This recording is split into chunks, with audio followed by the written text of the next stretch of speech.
Hey everyone, and welcome back to the Dads podcast. Today I get the pleasure to speak with Kenny Joyner, founder of Boys with a Purpose and also an accomplished author as well as professional speaker.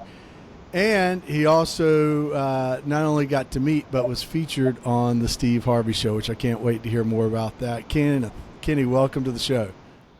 Oh, thank you for having me, Robert, man. I really appreciate it, no doubt. Hey, did I miss anything? I mean, I feel like you've done a lot. You've got a lot going on in your life. I'm not so much about the accolades as much as I am about the work that I get to do. I'm happy with the work that I do. Well, yeah, you should be. And I tell you what, thank you again for joining Dad's podcast. And look, I hope we can get this all in today. And I'm really looking forward to talking about Boys with a Purpose. I mean, that's originally why I reached out to you and wanted to have this conversation. However, when we were talking, you told me that you were an author and told me about this book, and Without a Father, From Fear to Faith, right here. It's a book that I highly recommend. I bought it and I really couldn't put it down. I mean, it got me. I mean, there was a lot of myself in there and kind of what we talked about. I mean, you know, a lot of similarities. I mean, we both didn't have a father early, different circumstances, but could certainly relate. And, I want to go through the book, but Kenny, you lay it out there. I mean, you get real from struggle, pain, anger, frustration, resentfulness, absence of self-worth. I mean, you really do. You get real, and but also you talk about finding your purpose, which I think is what a lot of men and a lot of fathers struggle with or question, especially as they get older. I know that I did, but I want to start from the beginning, and let's go through without a father, from fear to faith. Congrats on the book again. Wonderful book. What made you want to write this book and sort of your goals with that? Well, after just some time, of not having my father, and then becoming a father, and then seeing so many young men just being lost, truly. Not just lost in life, but just lost with purpose, lost with direction, and I know that feeling, right? Full well of just being lost, being unsure, being not confident, being, doubting yourself at every turn, and so I started writing, I would journal. I've been journaling since 1992, and so Wow. I've got stacks and stacks of journals. So if I could, Is that every day or weekly or what? it's weekly, sometimes it's daily or whatever the case may be. But what happens is, what I found was that if I needed to go back to 1994 September and find out what I was feeling and what I was struggling with, what I was dealing with, I could do that. And so the more I begin to do the work of mentoring, the more I begin to do the work of really encouraging, inspiring, and trying to help other people, I begin to say, like, wow, like, these are some of the things that I had to deal with. And if they would just know the principle behind it, man, it could save them 10 years on their lives. So I began to put it together. Probably had the idea, we finished it in 2019. Probably had the idea 15 years before that, right? And was just writing. Every Yeah. time I would get a thought, I would just write. And it all came together because, again, life comes full circle. And what we don't do is this: we'll break our necks to keep the promises that we make to other people, but we won't do the same for ourselves. And so I That's just so made a, true. I just made a promise to myself that when 2019 was over, I was going to be an author. That was Wow. it. I wasn't going to make any more excuses. I wasn't going to, watch this, I wasn't going to stop someone else from being from being blessed, from finding their purpose, right? So many people have come to me and said, like, wow, man, I needed this book, right? But I was the only one that could write it, Yeah. right? And if I don't do what I'm supposed to do, so many other people aren't helped and transformed, and their lives aren't transformed, and their kids' lives aren't transformed. So, reached a guy from Georgetown, right in D.C., who is originally from here, was at Georgetown. He was doing it. He was writing a book with a company there in Georgetown. He reached out to me because he's from Charleston. He saw our program and everything like that, and he wanted to interview me about his book. And then he said, "Man, I'm working with a company that could help you write your book, right?" And I was just like, you know what? Put me in contact with him. Let me see. Let's see what happens. And from there, man, it just took off. It really just took off. Met with an editor, met with a guy, founder of the company, and just, had just a great experience with them, and just the whole piece. And from putting together the cover, and I had already visualized in my mind what the cover should look like, probably 10 years prior. Really? I'd already visualized that. And so just, and New Degree Press, shout out to them, man. They did a phenomenal job with the work, the book. And so once you get momentum, right? Right. That's it. You got everybody kind of pulling for you at that time, and like, all right, you're going to do this, you had to do it. You just got to do it right. And so we just, we finished, and again, we'll talk obviously more about this, but the last chapter was obviously the hardest chapter to write. But I had many chapters, and my editor was saying, like, how did you come up with this so fast? I was like, man, I got this in my journal. Back in 2016, I got this story. Back in 2007, I got this story. You know what I'm saying? And so it was easier for me to craft it, and then kind of narrow it down to where it is, and was ready to go out into the world. You talk about journaling, and I need to do that. When I was going through a divorce, I did, and every day. And I remember looking back about 8 to 10 months after I'd started and reading, and basically I wasn't journaling a lot. It was because I divorced myself, right? So it was, what do I fear? What am I thankful for? Were pretty much the only things that I really put in there. And then, if I wanted to put other stuff in there, what might have happened today, and looking back and to see where I was, and it was where the progress that I had made. But then also being able just to pour it out was also very therapeutic as well. Yeah. And man, I need to get back in there. I was wondering, like, reading through this, I'm like, how in the world, like, how did he take notes? So, like, it's great. How can you remember all that? I mean, I have a hard time remembering 2 weeks ago at times. You're right about it. That's why I write. And people see me, even at conferences or whatever the case may be, I'm always writing stuff down. I cannot not write because I don't trust my memory. Well, it's such a real book, and that makes sense. Like, the way you were able to go back and these feelings, it was like, that's what got me. Because it really, I mean, I was sitting on the couch reading it Saturday night, and I'm like, whoa, like, I remember that. Like, I remember those feelings, those fears, those thoughts, those, there's something in here that you talk about, something your stepfather had told you. I don't want to take too much away from the book, and how that kept repeating over and over and over in your life. And, and I remember stuff like that.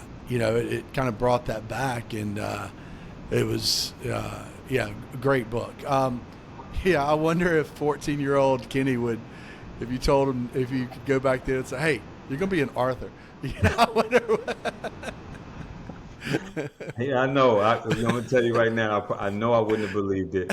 I know I wouldn't have. I just because my Man, shut up. mind. I'm playing basketball. Right. Yeah. You know what I'm saying? This is my dream. This is what I'm Yeah. gonna do. So yeah.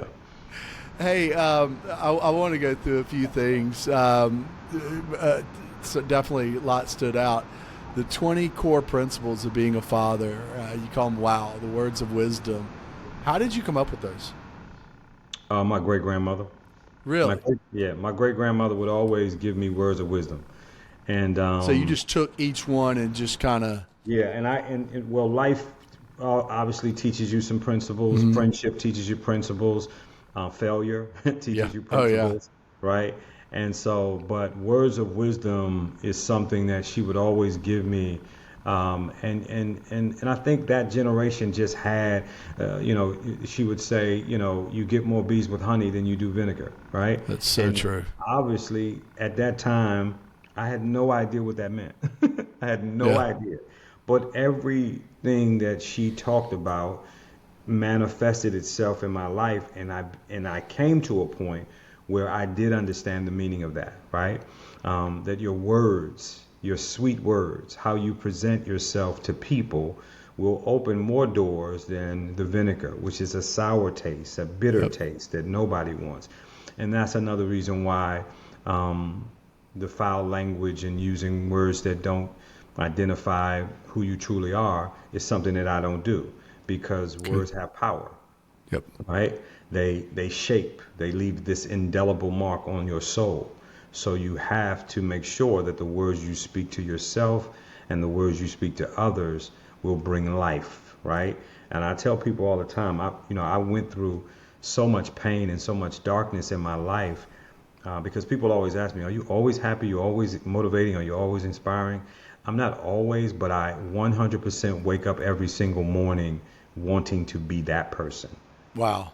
because I went through so much pain and Yeah. so much darkness and so much struggle. I don't ever want to go back to that. And I realize now that I've got a choice. You had to have that in you as a child, though, even though it was suppressed, and you had to, because you went through some hell. Yeah. I Yeah. mean, so I was going to ask you, like, where did that come from? I mean, you were born with that. You certainly were, to be able to go through all that you did and come out the other side. And I think we all are not so much born with it, but I think we all have developed, because pain produces something in all of us. Yeah. And what the pain of my life produced in me was, I just want to be a better version. I just want to be a better version of the version that I am, going through all of this pain and even the pain that was inflicted on me.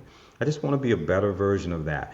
And so I used it as fuel to be able to say, I'm never going to be abusive to a woman. Yeah. I'm never going to allow that. Even to this day, my wife always says, we always do what ifs. And she says, if we're out and you see another man beating on a woman, society is so crazy that I just wouldn't want you to get involved. But I told her, I said, in my being, I could not walk by Right. that. Right. I just could not walk by that. In my soul, I couldn't do it. Right. Right? Regardless of the harm that may come to me, but in my soul, because I've seen it. I've experienced it so much, the trauma and the lasting trauma of it, that my soul wouldn't allow me just to let it, to walk by it. Yeah, and I wonder. I don't mean to get down on this generation, but when you're saying that, I'm thinking. I mean, I feel like that's kind of the way our generation was raised. Yeah. I had a sister, and I remember before my dad passed away, he would always say, and my sister was the best at aggravating. But he would always say, nope, don't ever raise your hand to your sister. You don't ever hit a female. You don't ever touch a female. And,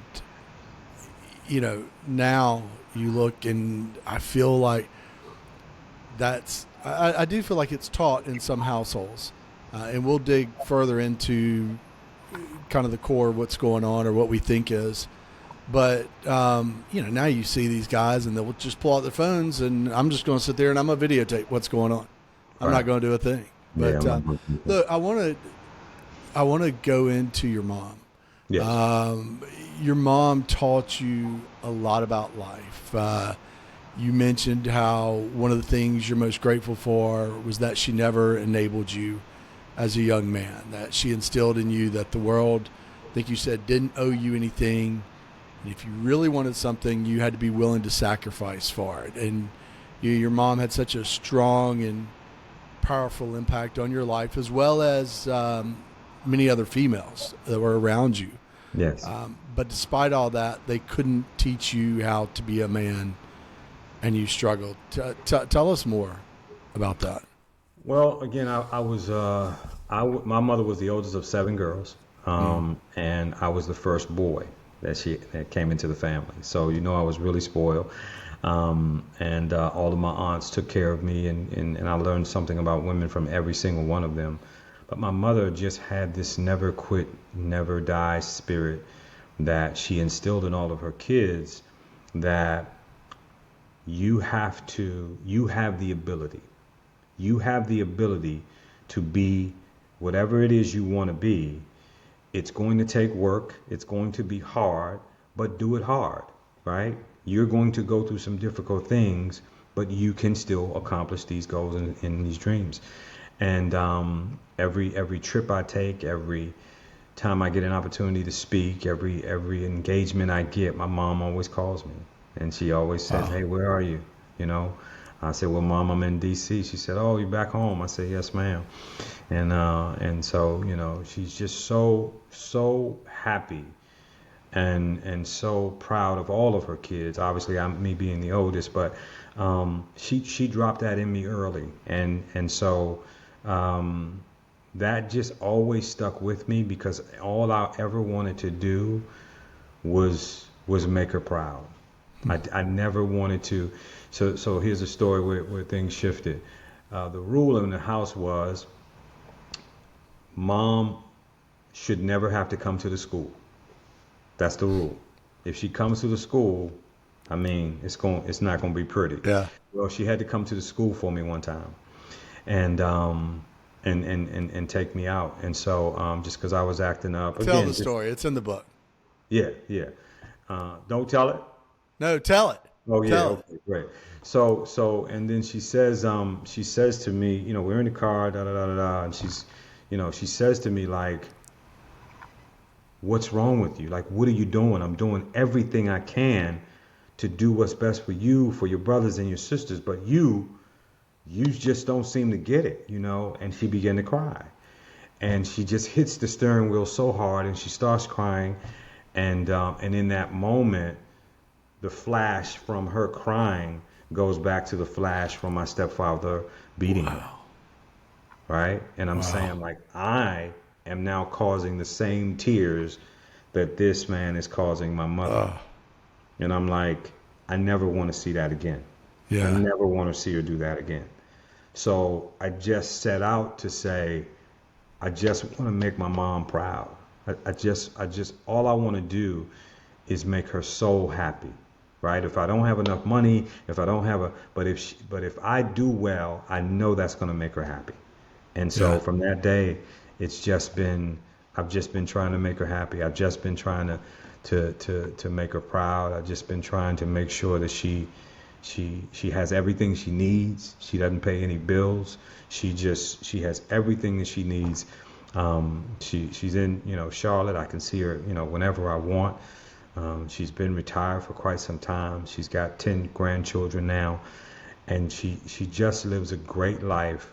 And we are also appreciative to her, one, that she's here to be able to see it and engage in it and just enjoy it, man. So she is bar none one of the strongest women on the planet that I know, because I don't know how, in the single mother that she was with 4 kids, how she lived through everything, the abuse and all of those things that she was dealing with.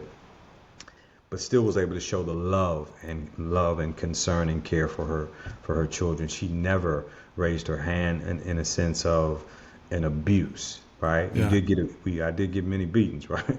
But I deserved them, but two, Right. it was never, it was discipline. That was how we got disciplined back then, whatever the case may be. So, and when I got older and she couldn't, really whoop me, she shed those tears, right? And I saw a broken heart that I never wanted to see again. Wow. And your aunts and your mom, I mean, you had the females in there that really guided you. What male figures did you have? Or was it, you did have some positive male figures in your life, but you also had some male figures in your life that showed you the path you didn't want to go, which is what you're speaking of now with, the abusive stepfather. Yeah. Obviously first my stepfather was just a negative influence. But again, looking back on that, I wouldn't be who I am had I not gone through that. But he was one that, I didn't want to, be like him. I've seen a lot of folks and just come through that same path. But somebody that was a positive influence on me was my grandfather. And just his strength. He was what we would call today a man's man. Yeah. Right. He knew who he was. He knew his role. He didn't need anything to define him. He was a hard worker. He went to work every day, regardless of how he felt and if he was, sick or whatever the case may be. And he did his very best every single day. And whenever I came around, I could feel his soul just get lighter because, we two males together in the house with 8 women. So, but two, you were a welcome blessing to him. Yes, absolutely. You know what I'm saying? And just the fact that he wanted to give me again a life that he may not have had himself. He wanted me to have the very best, and he would always say, "Man, you're gonna be great. You're gonna be great when you get older. You just gotta listen to your mom and listen to what I'm telling you." He said, "But you're gonna be great." And he would always say, "Hey, don't let anybody put you down. Don't let anybody make you feel like you're nobody." Right? Yeah. I'll never forget. He took me to my first NFL game. I think it was like 7. And he came home and he said, "I got 2 tickets, and guess who's going?" You know what I'm saying? And we went to the Redskins Cowboys game, man. That was my first game ever. And what was great was he was a big Redskin fan, Redskin fan. And back then they had the sticks, right? And with, either the star on it or the logo. And the guy who was he leaned down to me. And man, I don't know, it was something about that star, and I just picked it up, man. And I've been a Cowboy fan ever since. Oh my gosh! I'll let that go. Yeah.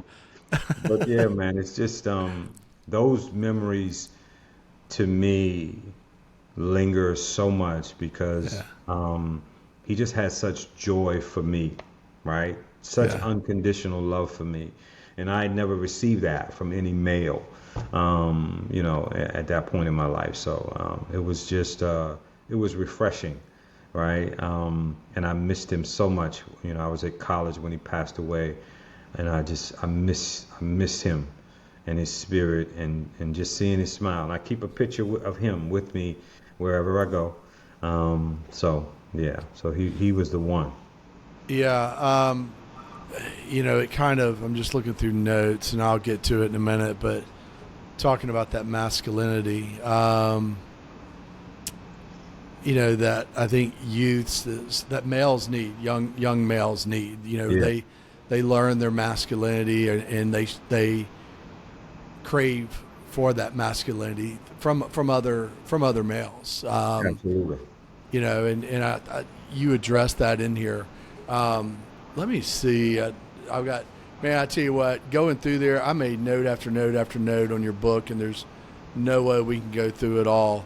But I'll get to that part in a minute. But there's a quote in your book where you say, "Where are our fathers? Where are the strong and courageous men that God and our society are looking for?" And I ask myself that all the time.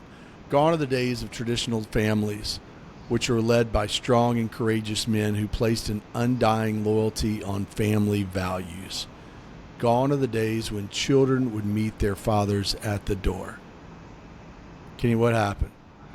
Where did we go wrong? I mean, you talk about 60 years ago. What's different? I think the values of family structure have changed, right?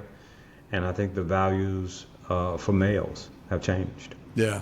And so when you're not deemed as valuable, you become not valuable. And so you don't know your place, you don't know your position, you don't know your role, right?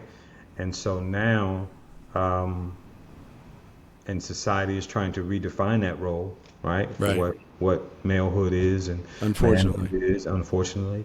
And so we took our eyes off that. We took our eyes off the family values and the structure of what was really important, and we put our eyes on money, power, fame, success, which is why some fathers who are in the home are really not in the home. In the home, yeah. Right? And so when that shift happened,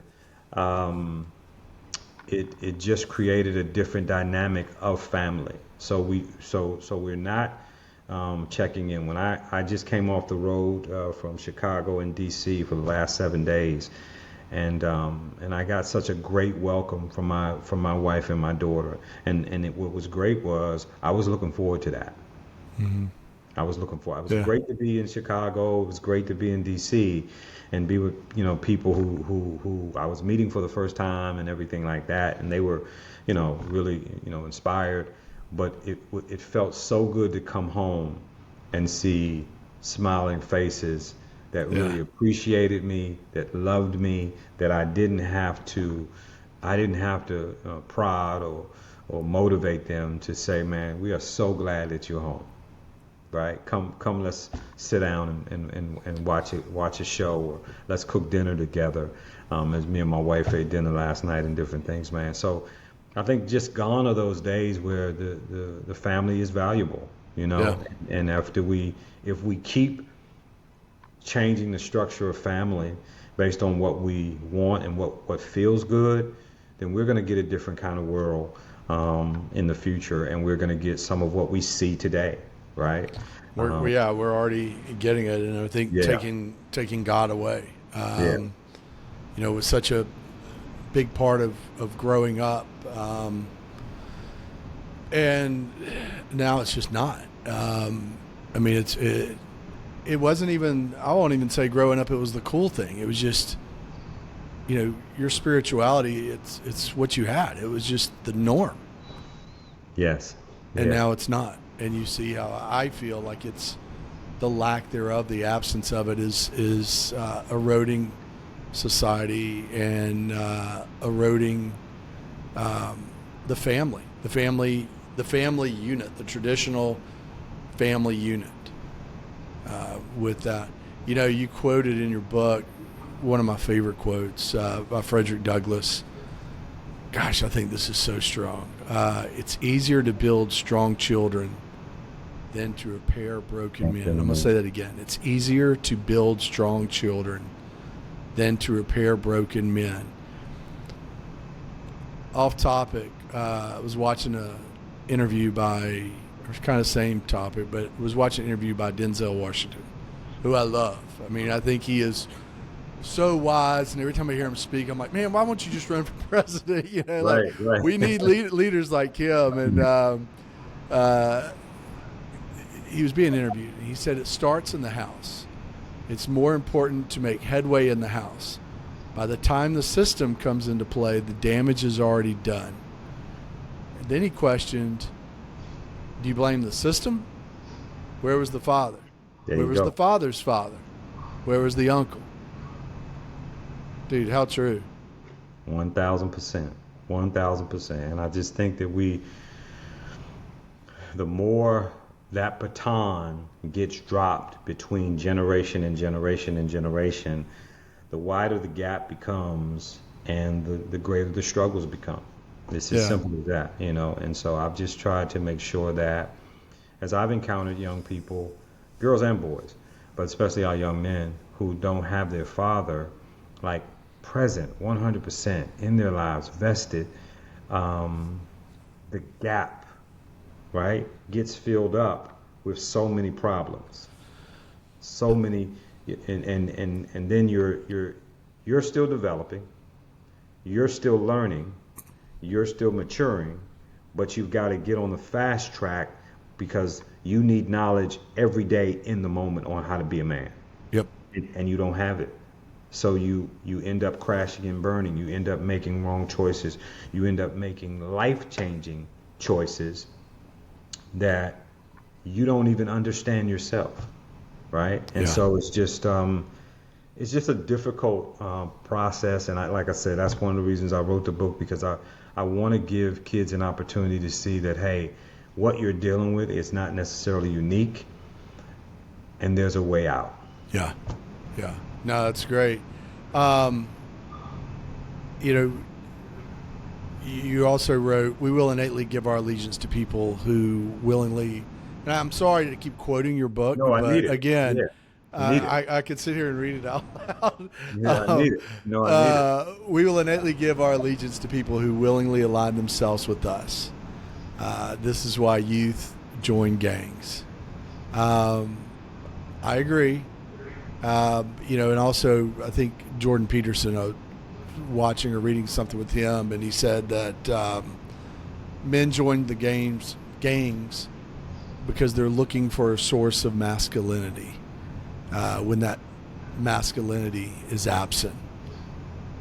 Thoughts on that? I agree. I totally agree. I totally agree, because again, your soul as a man is going to align with other men, good or bad. Yeah. Good or bad. And so that is what we are seeing, in that our young men want an allegiance with what they deem as strong, powerful men. Regardless of what they're doing, they deem this as a real man. And so the soul aligns. And once the heart and the mind agree on something, that's it. We're going in that direction. We can't stop, right? We can't stop. We talk about kids, especially coming out of Compton and the gang culture there, which is really birthed the gang culture nationwide, but they call them day one, right? Mm-hmm. If you're a day one, it means that from the time you are first born, you're going to be in a gang because your father's father's father's father was in the gang. So you're a day one, right? And that's where that term comes from. And so understanding... No way out. No way out, basically. There's no way out, right? There's no way out. So you just...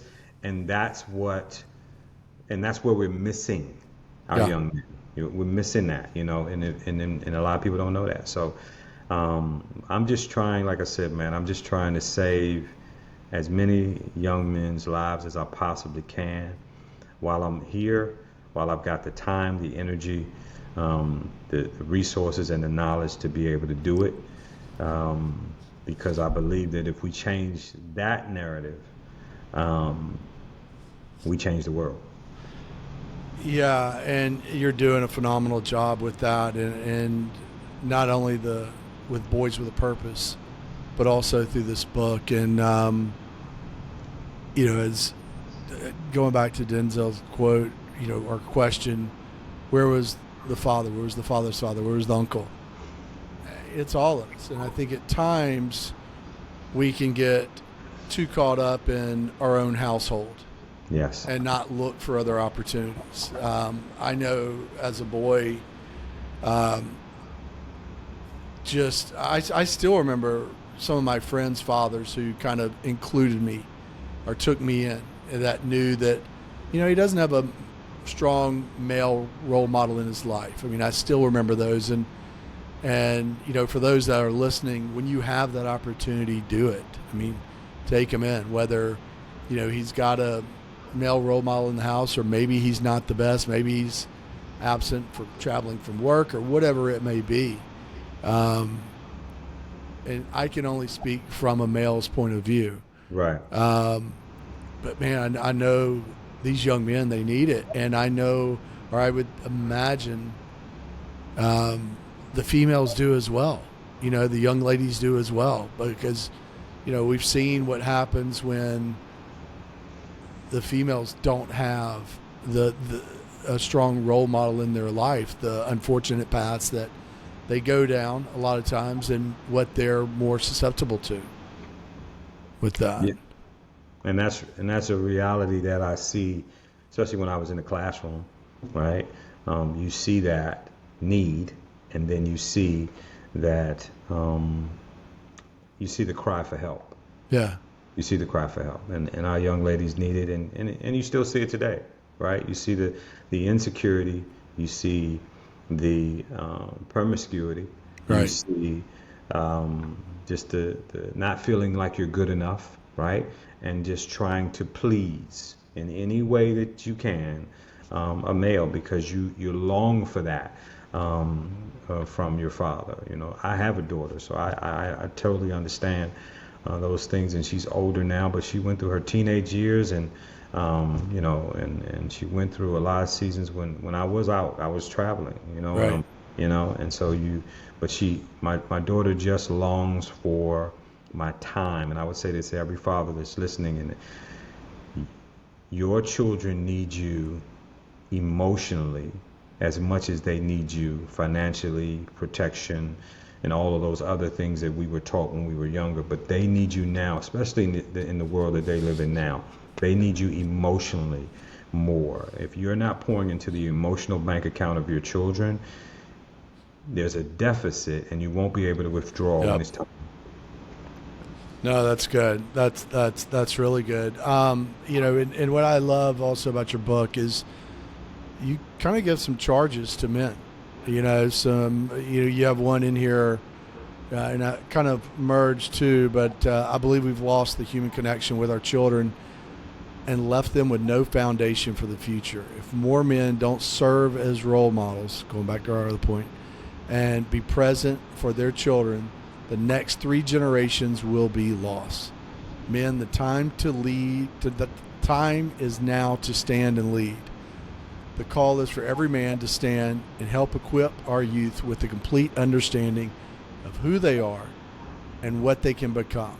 This will give them the power to resist the temptation to throw their lives away. How do you come up with this stuff, man? I mean, but again, as you said, it's the emotion, man. It's really the emotion, And I wrote that book. Every chapter is a chapter of emotion, and when I was writing it, there were times when I would have to pause in the middle of it because of the emotion. Oh, I can't imagine. I'm sure. I'm sure. So, but that's you wrote. Page 80 is probably my favorite, and it starts off with Dr. King referencing a street sweeper. Yes. And, and you have one of your wows in there. It's number 6, Let Life Teach You. And I'm just telling everybody out there, get the book, go to page 80. At first, you'll understand. I took a picture of the page and sent it to my boys.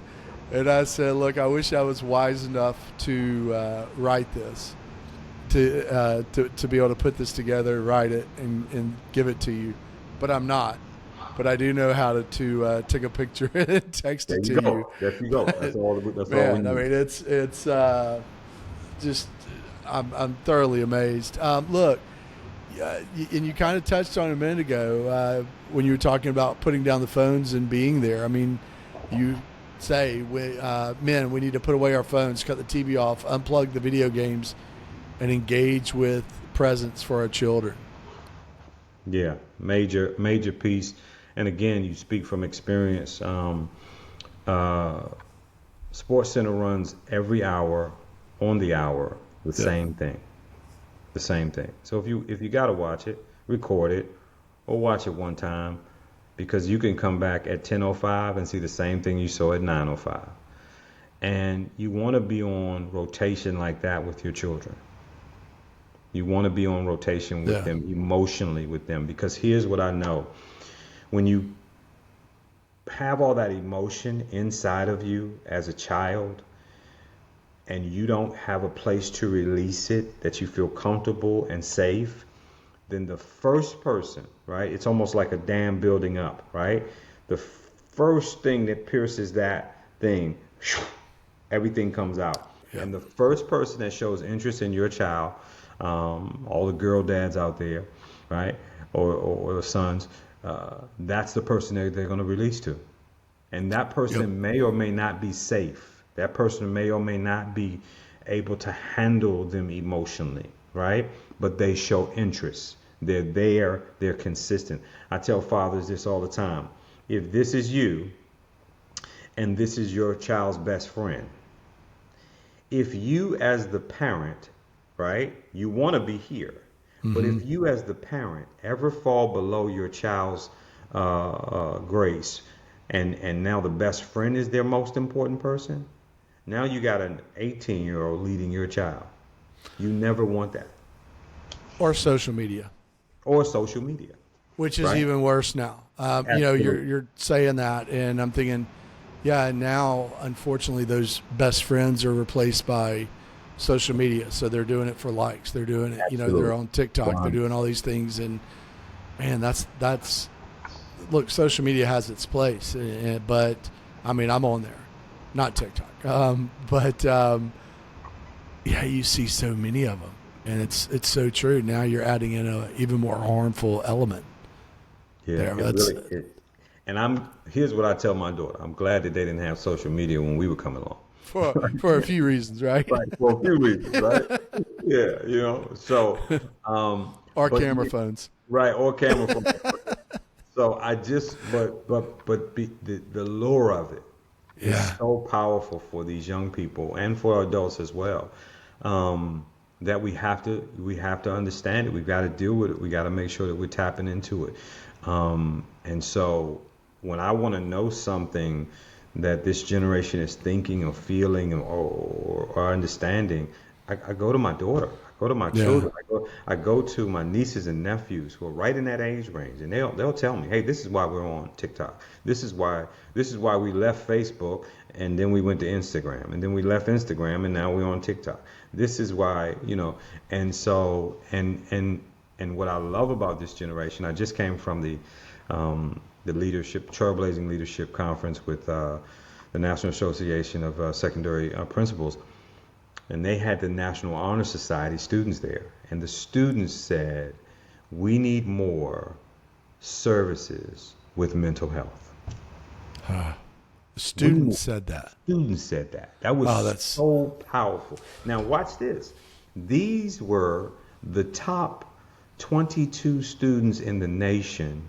I mean, they're going to MIT, they're going to Yale, right? And they said, we need help with mental health. So you can only imagine now, kids who are not at that level. Right. What are they doing? Wow. What are they dealing with, right? And so, because when we were coming through, mental health and, going to see, any kind of counselor, that was unheard of. Well, one, they weren't really around that much. Right. And then two, no, you dealt with it at home. And quite frankly, though, I mean, I'm not saying we didn't need it then. I think, definitely did. But I think it's more prevalent now, the need for it. Yeah, the need for it is definitely way higher. And my God, the pandemic and being at home certainly didn't help things. Yeah, right. With them out of school and all of that. I want to get to the last chapter in a minute, or kind of let you, however you want to lead into that, but or talk about it. A couple of the points, you said that you believe that fatherlessness is the most harmful demographic trend of this generation. It's castrating families at an unprecedented rate. I think we've touched on that pretty well, but nail on the head right there, man. You pounded it, you hit it, and I could not agree more. These role models, not having them, not having a father in the home. It is bar none the number one issue, I think. And I think because, again, as we change the family dynamics of what a family is, and we change the role structure of what a man is, unfortunately we're gonna see more of that. We're gonna see more of that. And so for those fathers who are able to, even if there's a father who, let's say, you and the young lady, it didn't work out, right? Still be in your child's life. Do as much as you possibly can to make peace with that young lady, but be there for your children. I'm telling you, because what happens is your children will face a situation where they will be drowning. You will have the power to save them, but your absence will let them drown. They will wallow in their problems. They will wallow in self-defeat. They will wallow in uncertainty. They will wallow in low self-esteem, and that will break them. It breaks any spirit. It breaks the spirit of adults. So you can only imagine having to deal with those things as a child. It's going to break the spirit. And when the spirit is broken, all bets are off. Kids are going to indulge in anything. Yeah, that's such a great point. And the dads, where it's challenging for them to be in the lives too. It is. I've talked to a lot of guys who have tried and tried and tried, and they basically just give up. Yeah. They're like, what's it worth? Not what's it worth, but this is such a, such a huge hill or mountain for me to climb, and whether it's the courts not allowing it, not recognizing it, or the moms too. And look, a word out to the moms or those that know moms that might, not be allowing it. Let them be involved. Let the father be involved in the life of their child. I mean, let them. No matter how much you hate the baby's dad, they need to be involved. They let them have a place. You don't have to see the dad, but as long as they're not harmful, let them have their place with the dad. And because children, boys, girls, they need a father figure, and they need their father figure. And I think more times than not, the dads want to be involved. I agree. I think it is a very, very small percentage of males who do not want to be involved in the lives of their children. They might have been pushed out, and they might have really been forced away, and almost waving the white flag, like, all right, I just give up. Right. But inside of them, they want to be. They want to be involved. I agree. They do. 100%. Hey, two more things I want to talk about. Take your time. I want to talk first, the moment your daughter was born. And this got me because I remember a little bit different circumstances, but I remember doing the same thing. And when the moment your daughter was born, and you really leaned on God, begging Him,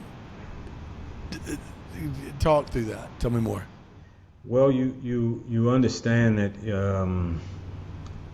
when you try to navigate in this world without God, you're going to reach a place where you're going to come to your end. Yeah. The end of your ability, the end of your thinking, the end of your resources, the end of your understanding. You're going to come to that. And I knew with her in my arms that I was not prepared to be a father. I did not have the wherewithal, the understanding, because I had been chasing after my father, right? Trying to trying to get a relationship with him. So if you're chasing after something, you don't have it, right? So now I have in my arms someone who now needs a father. And, it just, a buddy of mine who I just saw on Monday was starting a Bible study on the campus where I was going to college. And here's what he said to me, and me and another guy. He said, I'm getting ready to start this Bible study. He said, but if you guys don't come with me, really turn and commit your lives, he said, we're not going to be able to be friends anymore. He said, because my life is going in a different direction. He knew at a young age. Yeah. And I was just looking at him like, who is this guy? We just met him. You know what I'm saying? What is he? And here's what he said that night. I'll never forget. He said, I got a dream where all of us are going to be married. All of our kids are going to be with one another. And we're going to be hanging around and we're going to be watching our kids grow up together. And the three of us met Monday for his birthday. He's a pastor now. Oh, wow. And just laughed about that time, And in that moment when I held my daughter, those two guys were in my corner. They were in my corner saying, man, you can do this. We're going to be there. You need diapers, you need whatever. You know what I'm saying? They came to the hospital. And so it just was, but I cried out to God to say, listen, like, I don't have it. I don't have the knowledge of this. You're the greatest father that I've ever heard of. And I didn't have a great relationship with God. Let me just say that. Yeah. I did not have a great relationship with God at this time. But he doesn't really care about the longevity of it. He cares about the earnest prayer. He cares about the earnest heart of those who are seeking him. And so I've never felt that way. I just from the depths of my soul knew I couldn't do it by myself. And I was asking God to help this sinner, this wayward person who had done so many just crazy things with his life, to come and help this young child. Help me to be the kind of father that I really, truly wanted to be, but didn't know how to be. And he has just gone above and beyond in his faithfulness and his grace for me to be that kind of person for my daughter. Yeah, I was about to say, brother, he heard you, and you also listened. Yeah, yeah. You did. You did. That's the key. That is the key. You also listened. He heard you, he guided, and you listened. And wow, look. Also, you give. I always ask for advice for fathers, and towards the end of the book, you give advice for fathers, and be involved, listen, and focus on the positive. Do you mind kind of diving in a little bit more on those? Not at all. Not at all. Whatever it is your child is interested in, be involved, right? We're not there to say you should get involved in this and you should get involved in that, right? It's not my job to tell my daughter what she should be. My job is to create a path for her to understand, like my mother did, that you can be whatever you desire, right? I'm along here and I'm going to walk with you on this journey until it's time to let you go, right? Yeah. Until it's time to let you go. I'm like the footprints in the sand, right? God's carrying us, right? And we just think, So that's the first thing. Be there, be present, be seen. I don't care if you got to show up every weekend. Be consistent, right? Good. Be consistent. The next thing was just make sure that you see your child in all of their glory, right? Yeah. And then point out those positive things. People always say to me, "You should have been a coach." And one of the reasons I didn't push my daughter to sports or just coach was because I'm so competitive. Really, I am so competitive that I felt like I could have crushed her flame. I Yeah. could have crushed her spirit, right? And I've seen some coaches do that. Oh yeah. But as a parent and a father, what you want to do is you want to cultivate. That's what the fathers do. We cultivate the spirit and the journey for our children. So you want to accentuate the positives in their lives and the things that they are doing, because when they step out in this world, everybody's going to tell them what they're doing wrong. Right. Everybody's going to say you're not It's good true. enough, you're not pretty enough, you're not smart enough, you're not tough enough, you don't have leadership skills, or everybody's going to say what you're not, because they want you to fit right inside what. But only the father knows what the child's capability is, because he came from it. He Yeah. came from you, or she came Yeah. from you, right? And that's the key. When a man and woman get together, everybody knows that it's the father's genes that determine the sex of the child. Yep. So you are, and if you're missing, and you're not there to encourage, and you're not there to cultivate, and you're not there to love in the times that there's nobody. A father's love changes moods. It changes the Oh, atmosphere it's true. of a place, right? And so if that is devoid and out of the picture, then man, you kind of left to listen to, other people who may be male, but who may not have the best interest and understanding of the person that they have in front of them. And only the father knows that, you know? So, So yeah, good. man. Yeah. Yeah. So everyone, you heard it here. Advice: be involved, listen, and focus on the positive. And I think listening is what I've really been striving lately to work on over the last few months here, because I think we a lot of times want to solve everything, or we already Yeah. know, right? Yeah. We think we already Yeah. know, and even if we do already know, we still sometimes just need to shut up and listen to them and let them talk about it, Yeah. and listen to And what's that, going on. and that's a big piece you said, because there's listening to respond, and then there's listening to understand, Yeah, and I think because great point.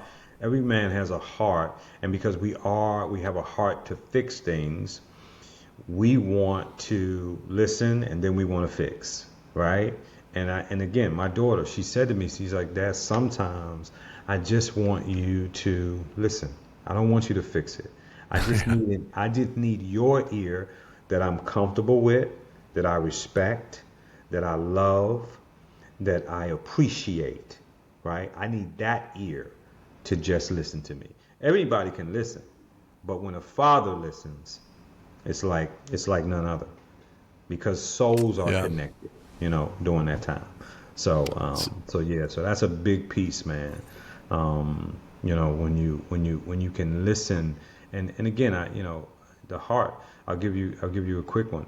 My daughter, I told you she turned 27 this year. In February, I asked her. I said, "Tell me 3 things I did well as your father, and tell me 3 things I could have done better." Oh, you opened up a can there. You had to be Yeah, ready for that. right. You have to be ready for that. So now watch it. So she wrote me this 5-page letter. I keep it with me, and in fact, let me see. It's right here. Keep it with me, right? Wherever I go. Mm-hmm. And matter of fact, I keep it in my journal, right? Yeah. Yeah. So then she said to me, she said, Dad, here's what I want you to do. I want you to write me 3 things you think you did well, and then I want you to write me 3 things you think you could have done better. Huh. When you give me that, then you can read the rest of my letter. Wow. Oh my God, it was brilliant. It was brilliant. And that, because here's what happened. We as fathers think that we have it. We think we see it. We think we understand it. And with all the other things that we're doing in our lives. But it's like what I tell fathers is like this: when you go in for that eye exam, and they put you in that machine, and they click and they say, "How's that? Yep. How's that?" Right? And your vision changes, right? And you're like, "No, left," and you're like, "No, no, give me that." And that's what happens in relationships if you don't really listen to your kids and see them. You think you That's have so true. vision of what the relationship is all about, what your child is doing. That's why parents are so shocked when their children get involved in some crazy things, because they're like, "Man, I got this vision, Right. Right. right? I got this vision of my child, and I know they wouldn't do that." No, you think, but you haven't what? Checked in. And when I checked in with my daughter, here's what I found. 80% of what I thought was great, but it was the 20% that I was missing. And she said to me, "Dad, I need you to check in more now, especially because I'm on the road more, emotionally." And that's a gene that most men very rarely tap into. We don't Yeah. tap into this emotional side because we were taught you don't cry, you pick Right. yourself up, you do what you need to do. But here's where this generation needs us. They need us emotionally. And I would say to every father, here's what I need. Make a declaration within yourself. Declare that you are going to be the best father that you can possibly be, and then follow that up with actionable steps to be able to see your own progress, right? When you're trying to lose weight, there's the beginning, right? There's the middle, right? And Right. there's the end before you get to your goal, right? And we will measure that all day long. We'll Right. write down our chart, what we're lifting, and all that other stuff, right? We do all of that, but we Right. won't do that same process with our kids when it comes to the emotional piece. Tapping into my Gosh, that's so emotion true. and my vulnerability has been the two greatest things for my 27-year marriage and my relationship with my daughter. Being vulnerable, transparent, and emotional has changed the game for me as a husband and a father. I'm telling you right now. And it wasn't taught. We just not taught to us, No. right? So you have to be willing to do these things because, this is a speech that I give sometimes, and I tell people when I turn 40, my stomach began to outrun my chest. Isn't that so damn true? Right, right. And I felt like, man, there was nothing I could do. But then I was like, okay, I got a plan. I know how to get back in shape, right? Yeah. And here's where we miss it. What got you there won't get you back there. You've got to do more. Right. You know it, right? You got Oh, to do it's the more, truth. right? Yeah. So same thing in relationships. What got you there won't keep you there. You got to do more as a father. It's a never-ending job. You got to do more as a husband. It's a never-ending job. You don't get to a point where you're like, whew, man, I Yeah. got it now. I've got this thing called marriage down, man. No, you don't. You don't get to a point where you're like, manhood, whew, man, I'm so glad I got here. No, After that degree, there's another degree, and there's another degree. It's true. It's You know? true. So, Kenny, you love being a dad, don't you? man, absolutely, man. This is the best. Let me say this: it's the best on-the-job training that any person could ever ask for Yeah. because it's unplanned, it's unscripted. You have to be vulnerable, and you have to be willing to go back to being free, man. And just because kids are just free, they want to try everything. They want to, they have that. They're not fearful, right? Right. What Right. life teaches us, that teaches us to fear, but kids are like, man, hey, let's go do that. Hey, let's go try that. Hey, I want to learn how to fly a plane.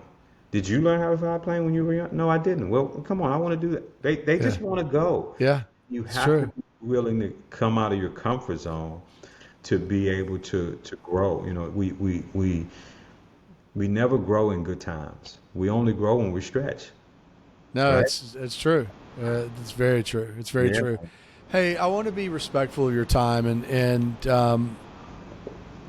can you come back for a part 2 for boys? Absolutely. For the purpose? Because I so again, that's why I originally reached out, and I want to have you back on there, and we'll do a part 2 to this. But before we get off the book, your relationship with your dad, your biological dad. You don't have to give everything away in the book, but kind of give us an overview of your relationship with. I think we know now that it was lacking in the beginning. He was not there, but absolutely. Kind of tell a little bit more. Well, he definitely was lacking. We didn't really have that relationship all the way up through. I would say my early to mid 30s, and I longed for it, right? Yeah. But what I did was, when I got to 30, is I just suppressed it. I just put it away, and I just went after everything, and I was just trying to work as hard as I can to prove to myself, but really to prove to him that I was valuable enough for him to be able to come see me, to be able to go and be there for me, right? And so all of my accomplishments that, which were great, when I wrote the book and I had to interview my dad, he called me when he got his copy. And he said, "I'm proud of you." Wow. And that meant more to me than all of the hell that I had gone through 10 years prior, or whatever the case may be. As I said, a father's love, it is, it will break down walls. It will, transcend time. And all we want is to hear that.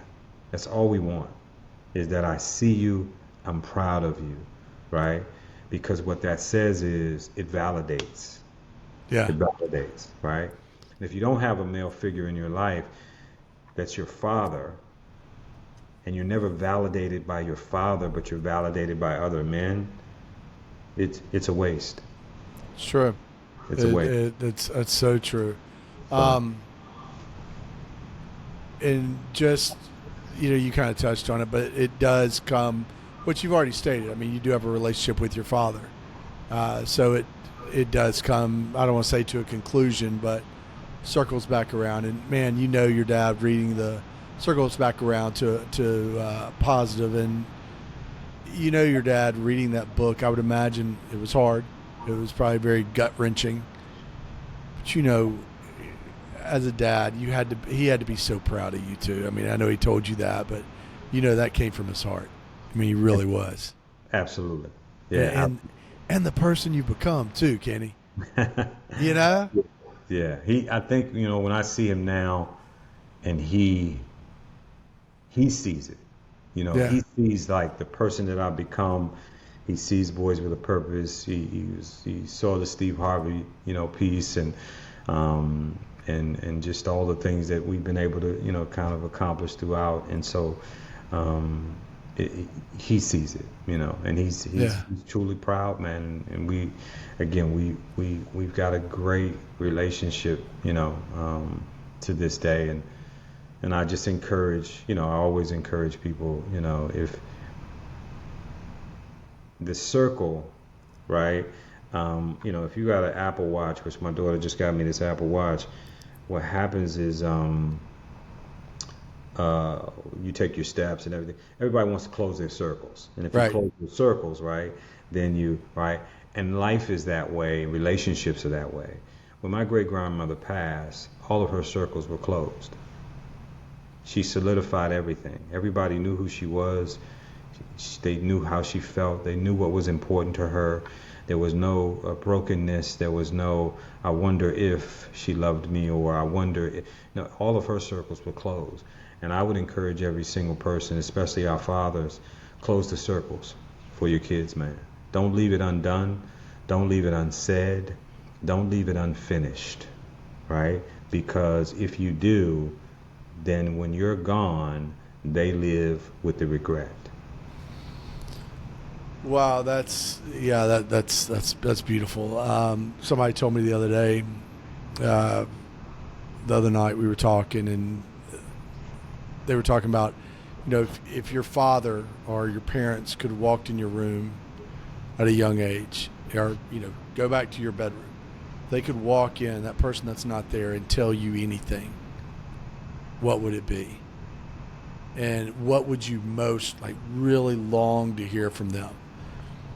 And my dad died suddenly, so I feel like that circle wasn't completely closed. Mm-hmm. But I love the way you said that. I love that, and we do need to make sure.